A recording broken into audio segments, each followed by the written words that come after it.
હવે આપણે જોવાનું છે એક્ઝામ્પલ્સ ઓફ પર્સ્યુએસિવ રાઇટિંગ.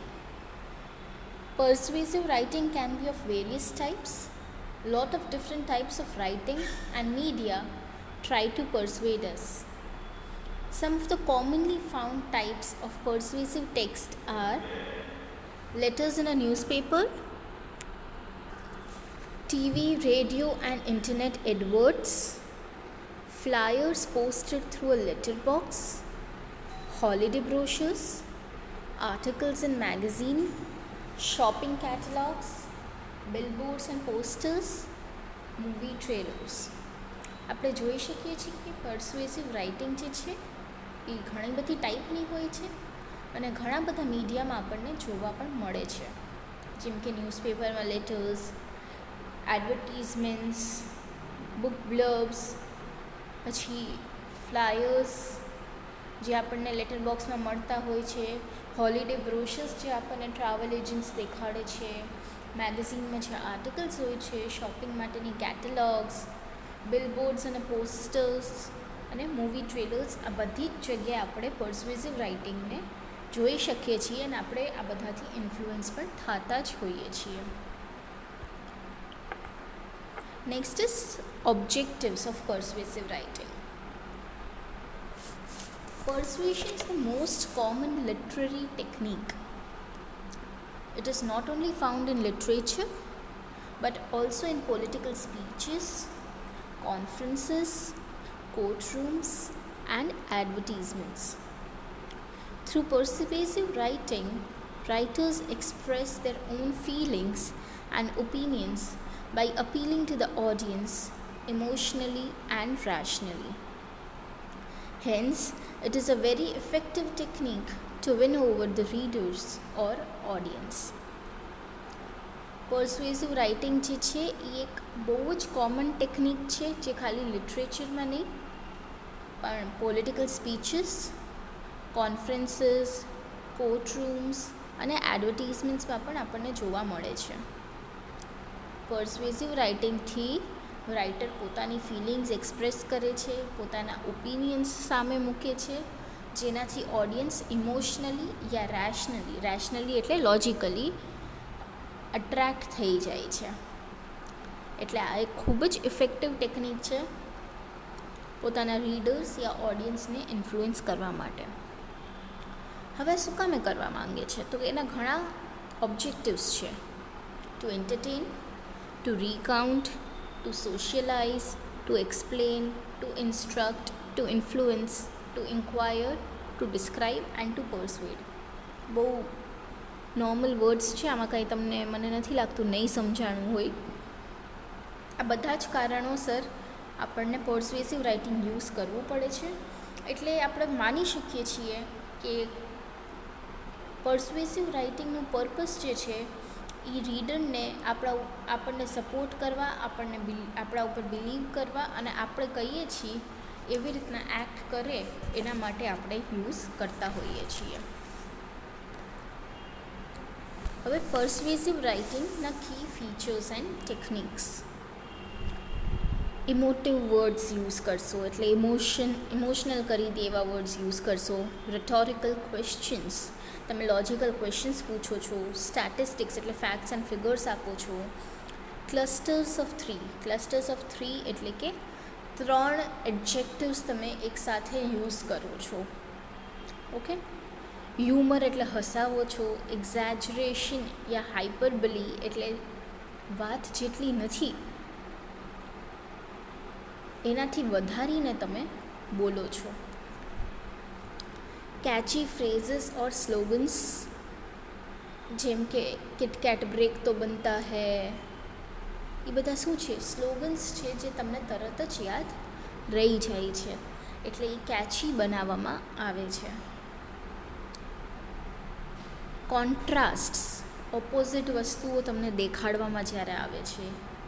એનેકડોટ્સ એટલે કોઈએ યુઝ કરેલી વસ્તુ તમને એ સામે આવીને કહે છે. ઇમોટિવ પિક્ચર, ઇમોશનલ કરી દે એવું પિક્ચર હોય છે. Play on the readers guilt, જો તમે આ વસ્તુ નથી વાંચી યા જો તમે આ વસ્તુ નથી યુઝ કરી તો તમે બધા કરતાં બહુ અલગ છો એવું તમને ગિલ્ટી ફીલ કરાવે છે. શોક ટેક્ટિક્સ, તમને શોકમાં નાખી દે એવી વાતો યુઝ કરે છે. ફોર્સફુલ ફ્રેઝીસ, તમને ફોર્સ કરે એવા ફ્રેઝીસ યુઝ કરવામાં આવે છે. ચેટી સ્ટાઇલ, તમારી સાથે નોર્મલી વાત કરતા હોય એક ફ્રેન્ડની જેમ એવી સ્ટાઇલથી વાત કરીને તમને કન્વિન્સ કરી લે છે. Criticism of the opposite opinion, સામેવાળાનું બ્રાન્ડ ખરાબ છે, અમારું જ સારું છે, એટલે તમે પોતાનું સારું નથી બોલતા પણ સામેવાળાનું ખરાબ બોલો છો. સામેવાળાનું ખરાબ બોલો છો એટલે શું થાય છે, ઓટોમેટિકલી તમારું સારું થઈ જાય છે. પર્સનલ પ્રોનાઉન્સ એટલે આઈ, યુ એ બધા છે એ પ્રોનાઉન્સ યુઝ કરીને તમે વાત કરો છો જેથી કરીને પોતાનાપણું લાગે.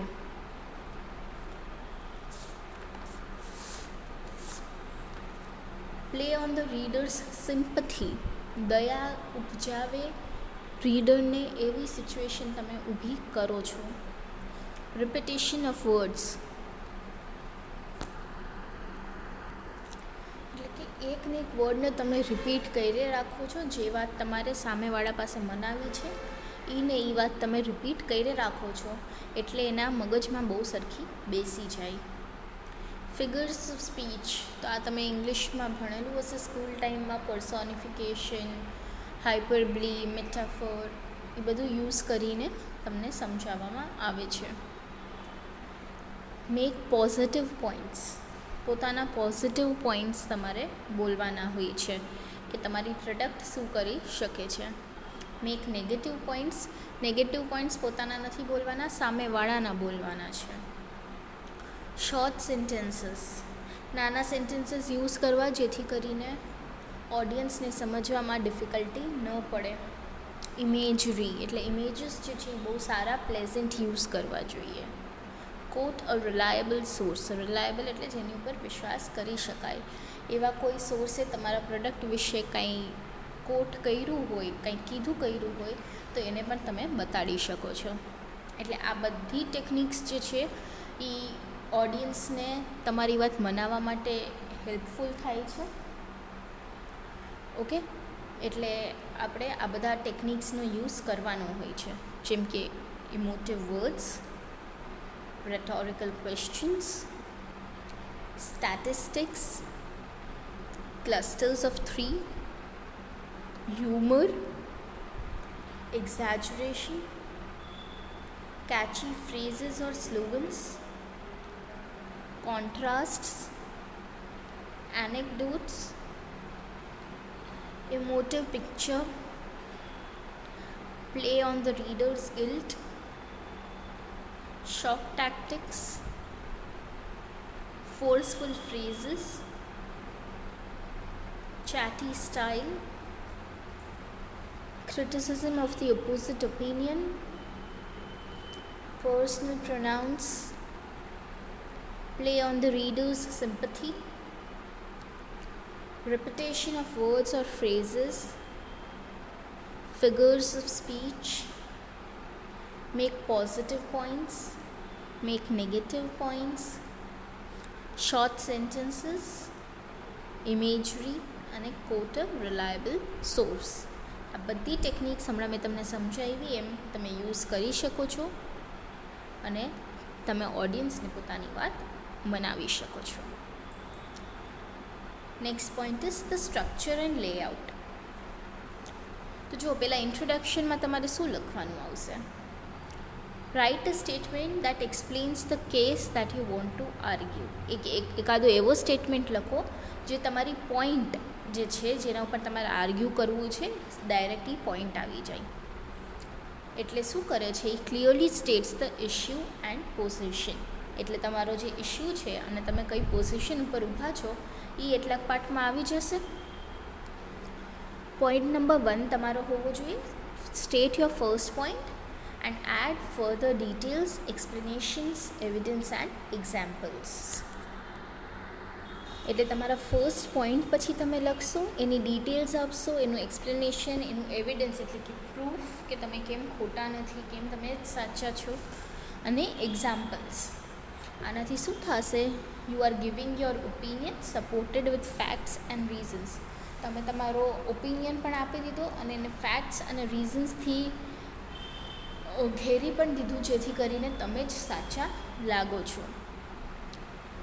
Point number 2, state your next point and add some more ઇલેબોરેશન.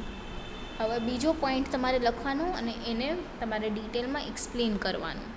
આનાથી તમે ટેક્સ ઓપોઝિંગ વ્યૂઝ ઇન્ટુ અકાઉન્ટ. સામેવાળા જે તમને ઓપોઝ કરે છે એના વ્યૂઝ વિશે તમે હવે વાત કરશો. પહેલાં તમે શું કર્યું? તમે કઈ બાબતે વાત કરવાના છો એ તમે કીધું, પછી તમે પોતાનો પોઝિટિવ પોઈન્ટ મૂક્યો, પછી સામેવાળું તમને કેમ નેગેટિવ કહે છે પણ એવું નથી, તમે એ મેન્શન કરો છો. અને point number 3, state your final point and don't forget the elaboration. Point number 3માં તમારો ફાઇનલ પોઈન્ટ લખો અને એને પણ ઇલેબોરેટ કરો. Use a sound, logic and effective language. જેનાથી તમે લોજિકલ પણ લાગો છો અને ઇફેક્ટ કરે એવી લેંગ્વેજ તમારે યુઝ કરવાની છે.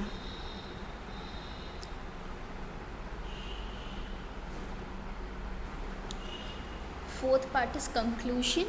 એમાં જો થોડુંક તમને દેખાતું નહીં હોય એ હું બોલું છું, એ લખી લ્યો. Remind the reader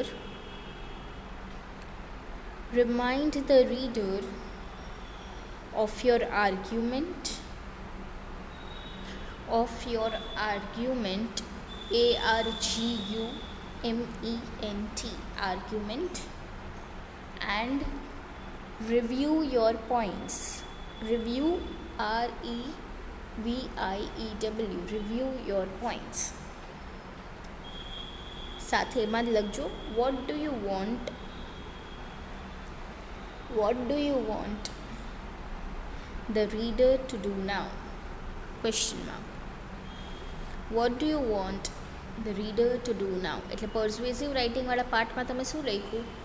Remind the reader of your argument and review your points. What do you want the reader to do now? એટલે તમે હવે રીડરને પાછો તમારો આર્ગ્યુમેન્ટનો પોઈન્ટ જે હતો એ તમે યાદ અપાવો છો અને પછી એમાં તમારે સાથે કહેવાનું છે કે તમારે શું ઈચ્છા છે, રીડર શું કરે, તમારી પ્રોડક્ટ ખરીદે, તમારા સ્ટોરને આવીને વિઝિટ કરે, શું કરવાની ઈચ્છા છે, તમને ફીડબેક જોઈએ છે, ફીડબેક આપે, તમને શું કરી દે એ તમારે લખવાનું. કી એલિમેન્ટ્સ ઇન્ક્લુડેડવાળા પાર્ટમાં લખો. Concludes by summing up, SUMMING. Summing up, SUMMING. Summing up reasons or calling for action.